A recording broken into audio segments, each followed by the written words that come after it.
Sleepers!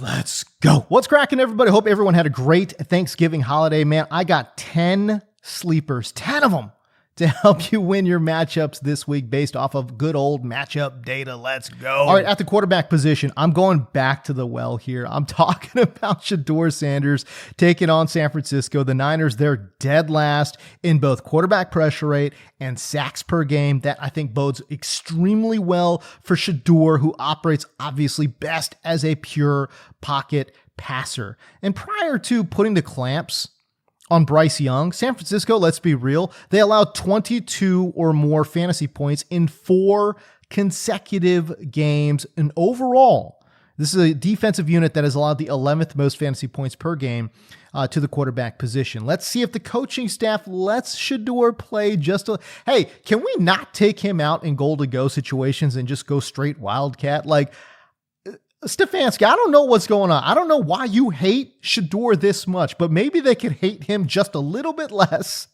Keep him on the field in goal-to-go situations. I'm going back to it, man. Last week I said 2 touchdowns for Shedeur. I'm going to say Shedeur Sanders, 2 touchdowns this week against San Francisco. Let's go. And if you don't know who I am, I'm James Coe, aka the Sleeper King. I'm a longtime award-winning fantasy football analyst. I've been at places like NFL Network. I've worked for DirecTV Red Zone. I worked for Amazon Prime Sports.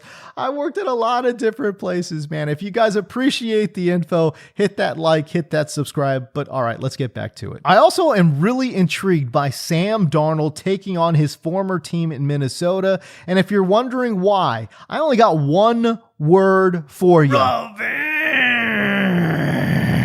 This is obviously a defense that Sam Darnold saw a lot last year in practice. And again, that familiarity, it can go both ways. But I will say this, Minnesota plays into the areas that Darnold loves to attack.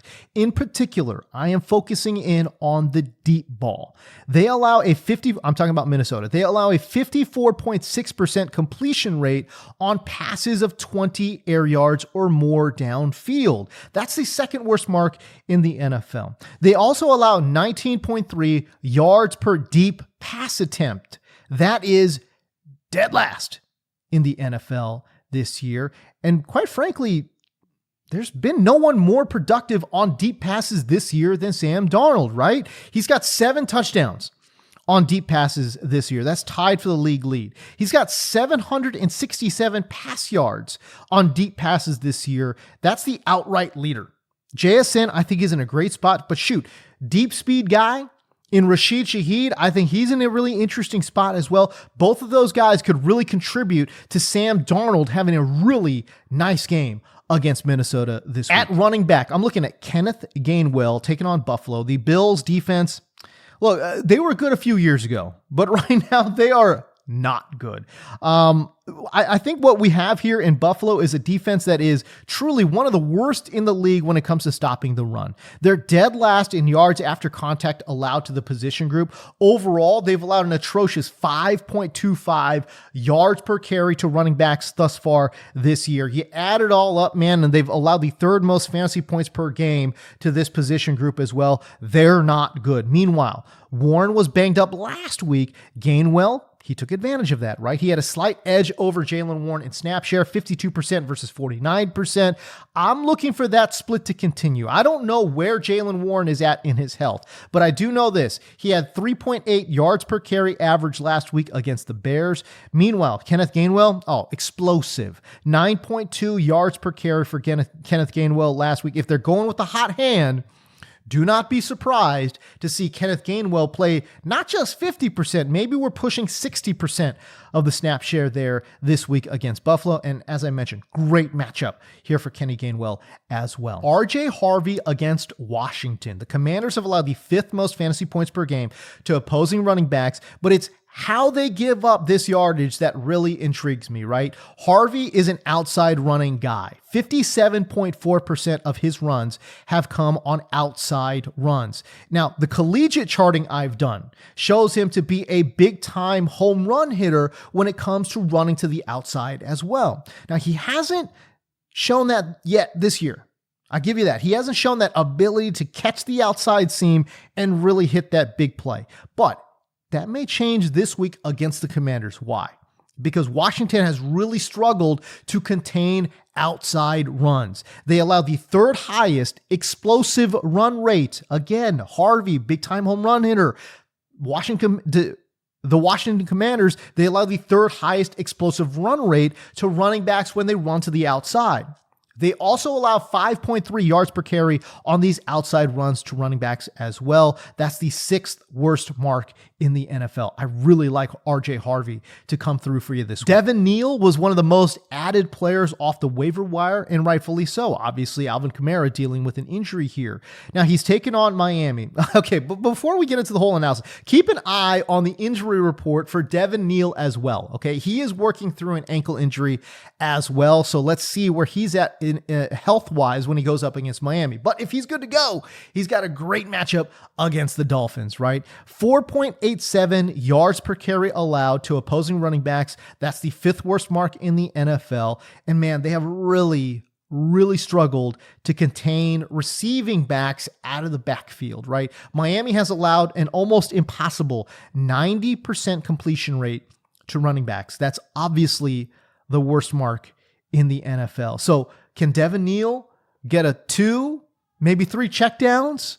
Maybe, possibly. Let's get a couple of checkdowns here for Devin Neal, really boost his PPR performances. And again, even if they keep it on the ground, he's got a couple paths, I think, to really hurt Miami on the ground as well. And oh, by the way, if you haven't seen Devin Neal play, he's a 6th-round rookie out of Kansas. He's 5'11", 213 pounds. He doesn't have long speed, okay? He ran a 4.58. That's obviously not very good.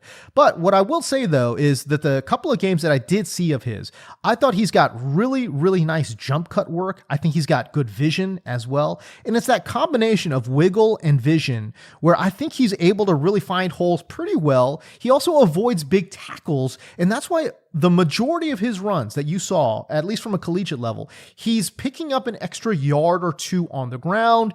That obviously helps you kind of sort of compile a bunch of yardage as well. So can he get that going against Miami? We will see, but I think he's in a pretty good spot. We're going back to the hottest wide receiver in football right now, and I'm talking about Michael Wilson taking on Tampa Bay. Wilson has another great matchup against the Buccaneers, man. Tampa Bay has allowed the 4th most receptions and the 5th most yards per game to outside wide receivers. That's obviously where Michael Wilson primarily lives here. And over their last 4 games, I'm talking about Tampa Bay, 5 different outside wide receivers have scored at least 14 PPR points against this unit. And we're not talking about huge names here either. Look, I know Davante Adams, okay, he went ballistic, right? 23 fantasy points for Davante Adams last week. But before that, it was Tyrell Shavers, it was Kyle Williams, it was Rashid Shaheed in New Orleans, all posting 14 or more PPR points against Tampa Bay, working primarily as outside wide receivers. All right, going from the outside, going to the inside, how about Khalil Shakir taking on Pittsburgh? You figure someone in a Bills uniform is going to pop off against the Steelers because, again, they're not very good, right? The Steelers have allowed the most receptions and the most yards to wide receivers overall this year. But Khalil Shakir is coming off of one of his best games ever as a pro. 10 targets, that tied the second highest mark of his career, 8 receptions. That was the second most in his career, and 110 yards. That was the second most yardage total he's ever seen in his young career as well. And oh, by the way, he did this against Houston. That's a really impressive feat, I think, given that matchup. Houston's been playing extremely well defensively. So why not lean on Khalil Shakir against Pittsburgh, who has a very weak pass defense as well? All right, I got a couple of deep sleepers here for you. One, Pat Bryant against Washington. Look, I really like Troy Franklin in this matchup as well, but I do want to focus in on Pat Bryant for those of you in deeper leagues, okay? Why? Because the rookie out of Illinois, he played 80% of his snaps inside in their last game. So he has basically taken over the slot position role for the Denver Broncos offense. Previously, it was Troy Franklin, but Franklin now is playing flanker X, and now it is the rookie out of Illinois, Pat Bryant, who's primarily playing the slot, right? Bryant had his most productive day as a pro as well in his last game out. Okay, season career highs in targets, receptions, and yards. Really good slash line. 6 targets, 5 grabs, 82 yards. Again, 13.2 points in PPR. You'll take that all day long from a deep sleeper, right? And again, when we're talking about the matchup, it's a good matchup. The Commanders have allowed the second most receptions and are dead last in yards per game allowed to inside wide receivers. Pat Bryant could be in a little bit of a spot here to surprise some folks. All right, another deep sleeper, Adonai Mitchell against Atlanta. The Falcons have allowed the 10th most fantasy points per game to outside wide receivers. Starting outside wide receivers have scored 16 or more PPR points against Atlanta in 4 of their last 5 games. Okay. Look, the box score, I get it, has not been kind to Adonai Mitchell in his previous 2 performances. But let me say this, Mitchell, when you go break down the film, has been getting solid separation as a route runner, right? A big reason why that he has seen 6 and 7, he's seen 6 and 7 targets in back-to-back games. It's because he's getting separation, y'all. It's because he's getting separation. I believe that if he continues to do that, if he sees that volume again, we're talking anywhere between 6 to 8 targets in this game against Atlanta. Do not be surprised if Adonai Mitchell comes through for you with a touchdown. Why? Because the Falcons, they've allowed 10 touchdowns to outside wide receivers this year. That's tied for the 3rd most in the NFL. All right, and finally, I have another deep sleeper, this time at the tight end position. We're talking about Gunnar Helm, rookie out of Texas, taking on the Jacksonville Jaguars. The Jags have given up the 2nd most fantasy points per game to tight ends this year. Starting tight ends have scored double-digit PPR points in 8 of their last 9 matchups. Really, really impressive. That's not Cincinnati bad, but shoot, we're in the same ballpark. Okay. Now you're asking yourself, well, what about Chig Okonkwo? I get it. Maybe Chig benefits here, but over the last couple of games, I'm kind of sort of seeing Gunnar Helm go like this and Chig kind of go like this a little bit. I don't know. We're kind of see here. Look, the snap share has been really, really interesting, to say the least, when it comes to Gunnar Helm. Over his first 9 games, he played about 45% snap share. But in back-to-back games now, he's been pushing 65% snap share, again, in these back-to-back games. He's a little bit below. If you guys have been following me at all, I like it when my sleeper tight ends hit that 70% threshold in terms of snap share. He's pushing that. He's at like 62, 64%. I think that's enough, right? In his last game, he had a really nice game too. 7 targets, 6 grabs, 51 yards. That's pretty good. Obviously, career highs in all of those figures. He's a classic move tight end, right? And he reminds me a lot of former Colt in Jack Doyle. I love Jack Doyle, by the way, man. I saw a lot of after the catch ability from his college tape. I haven't totally seen that at the pro game yet. But what I have seen translate from college to the pros, it's the hands. I mean, this guy's catching everything, man. 81.1% catch rate, playing with a quarterback in Cam Ward that's only completing 59% of his passes. I think that's really impressive. And shoot, again, over the last couple of weeks, Gunnar Helm has really kind of taken strides forward.